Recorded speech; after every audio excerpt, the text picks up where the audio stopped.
Here's to you. You were pink or blue and everything I wanted. Here's to you. Never sleeping through from midnight till the morning. Had to crawl before you walked, before you ran. Before I knew it, you were trying to free your fingers from my hand. 'Cause you could do it on your own now, somehow. Slow down, won't you stay here a minute more? I know you wanna walk through the door, but it's all too fast. Let's make it last a little while. I pointed to the sky, and now you wanna fly. I am your biggest fan, I hope you know I am. But do you think you can somehow slow down?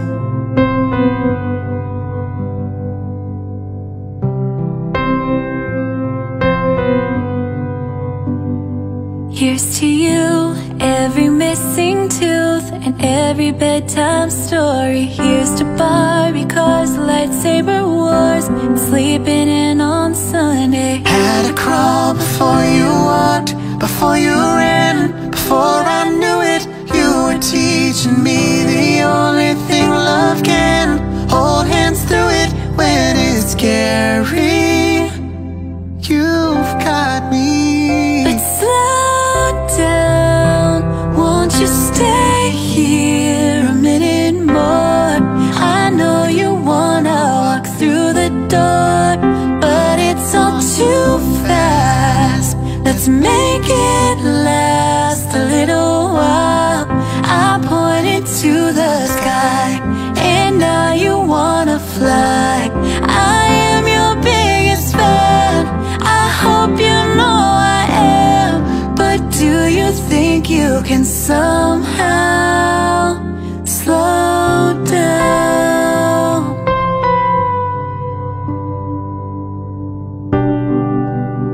Please don't roll your eyes at me. I know I'm embarrassing, but someday you'll understand. You'll hold a little hand.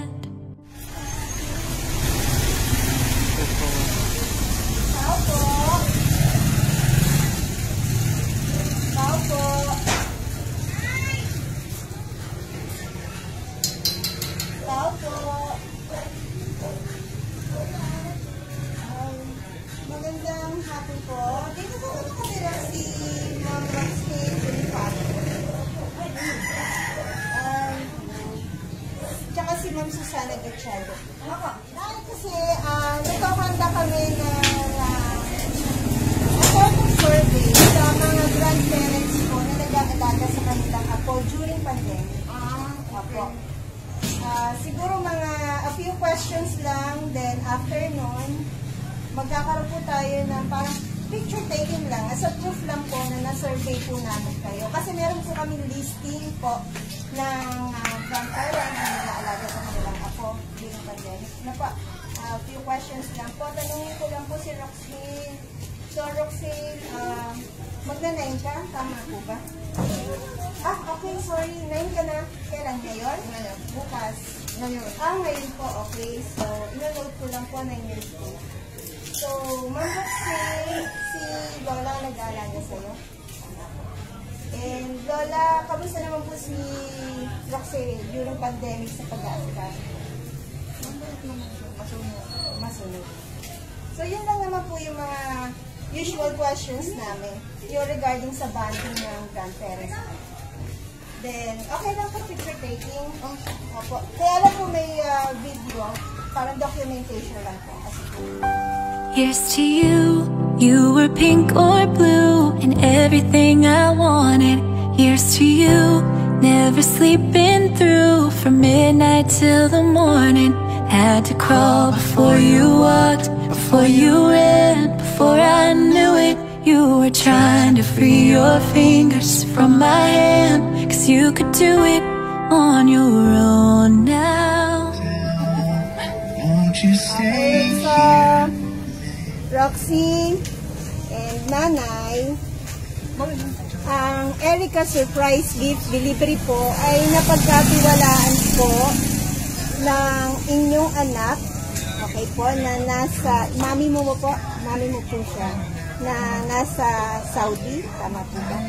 So, yun, Dubai po. So, ang lahat po ng iyan ay para po sa inyong dalawa. So, ito po, yung ensure po, prutas, basket of fruits, sa inyo po yan, Nanay Susana.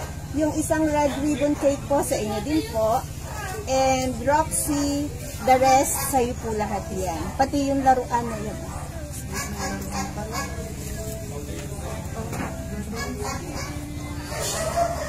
So, okay lang, Roxy, na basahin ko yung letter ni Mama para sa'yo.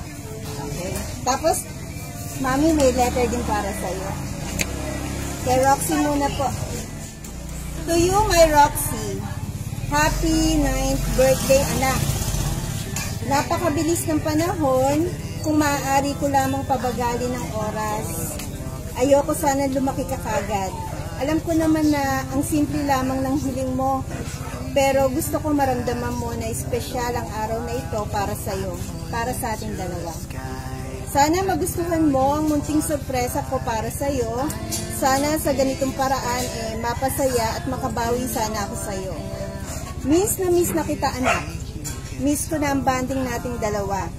Miss ko na kulit mo, daldal mo, at lambing mo. Lalo na ang yakap mo. Pero palagi kitang isinasama sa mga panalangin ko dahil alam kong sapat ang kapangyarihan ng Ama para protektahan ka. Lumaki ka nawang magalang, may respeto sa kapwa, mapagmahal at marunong tumanaw ng utang na loob. Mag-aaral ka mabuti, anak, ha? Palagi ka mag-iingat para hindi mag-aalala si Mama sa'yo. Tanda mo, anak, na ikaw ang pinakamagandang nangyari sa aking buhay. Mahal na mahal kita, anak ko. Love, Mama. Ano masasabi kay Mama?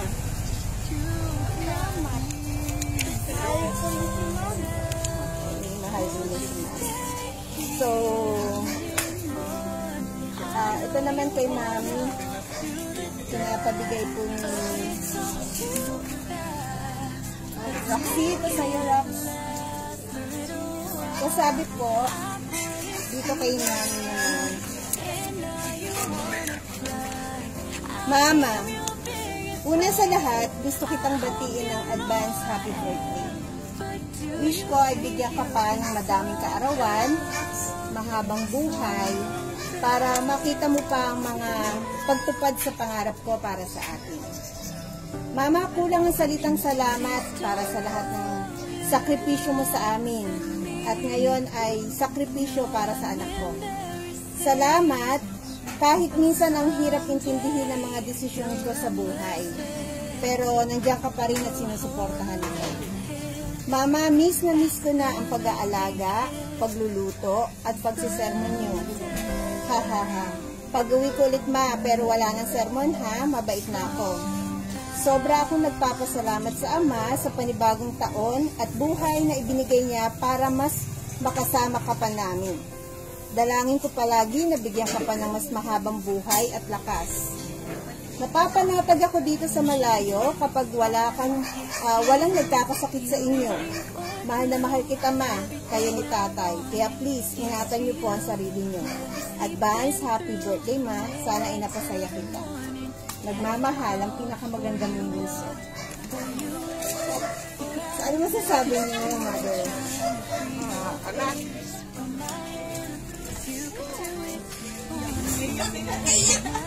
Salamat, anak. Sa regalo mo sa amin ni Roxy. Oo, anak.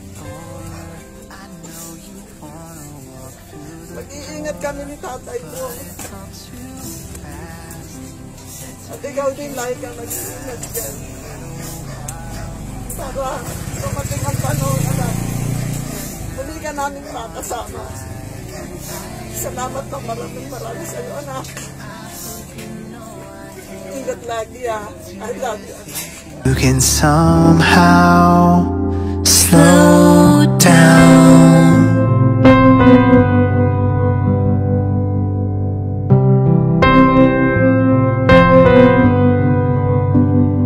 Here's to you, every missing tooth and every bedtime story. Here's to Barbie cars, lightsaber wars, and sleeping in on Sunday. Had to crawl before you walked, before you ran, before I knew it. You were teaching me the only thing love can. Hold hands through it when it's scary. You've got me. But slow down, won't you stay here a minute more? I know you wanna walk through the door, but it's all too fast. Let's make it last a little while. I pointed to the sky.